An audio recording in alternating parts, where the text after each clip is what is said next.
पिछले कुछ वक्त से अपने विवादित बयानों के कारण काफी ट्रेंड हो रहे हैं। अलग अलग उम्र और वर्ग के लोगों में उनकी काफी चर्चा भी है। उनके भक्त उन्हें महाराज जी कहते हैं। जो उनकी कथा सुनने के लिए जाते हैं उनके बीच वो कथावाचक कहलाते हैं। और जेन जी यानी युवाओं के बीच वो पूकी बाबा के नाम से मशहूर है।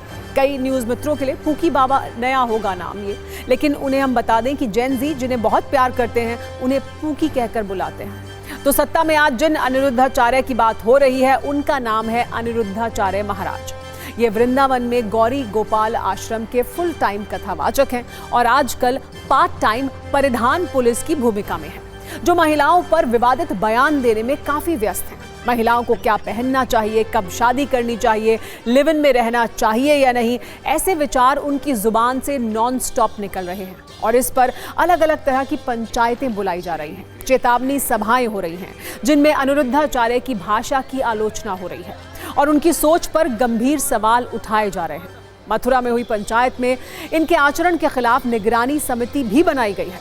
संतों की एक गरिमा होती है, एक संयमित भाषा होती है, एक मर्यादा होती है, लेकिन पिछले कुछ दिनों में अनिरुद्धाचार्य ने महिलाओं के लिए जिस तरह की भाषा का इस्तेमाल किया है उससे लगता है कि उनकी वैचारिक सेटिंग बिगड़ गई है। क्योंकि आपने भी देखा होगा कि जब गाड़ी में सेटिंग बिगड़ जाती है तो वो आवाज़ करने लगती है और गाड़ी को फिर वर्कशॉप में लेकर जाना पड़ता है, उसकी ज़रूरत होती है।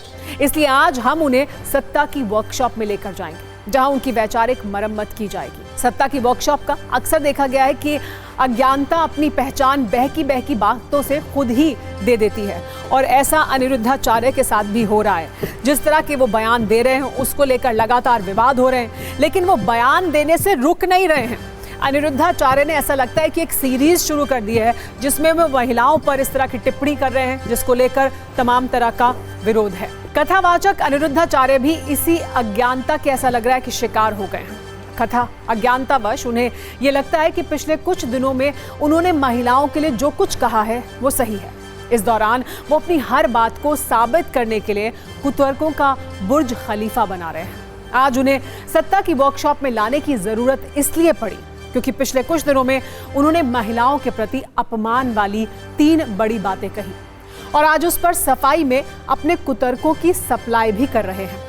तलाक देकर दूसरे मर्द के पास जाने वाली महिलाएं चरित्रहीन हैं और बार बार पति बदलना वैश्याओं के लक्षण है। कई लड़कों के साथ लिव इन में रहने वाली महिला चरित्रहीन होती है। पिछले कुछ दिनों में उन्होंने ये 2 बड़ी अपमानजनक बातें कही जिसका विरोध हुआ तो आज उन्होंने इस पर सफाई दी, लेकिन वो सफाई कम और अपनी बात पर अड़े रहने वाला आचरण ज्यादा दिखा।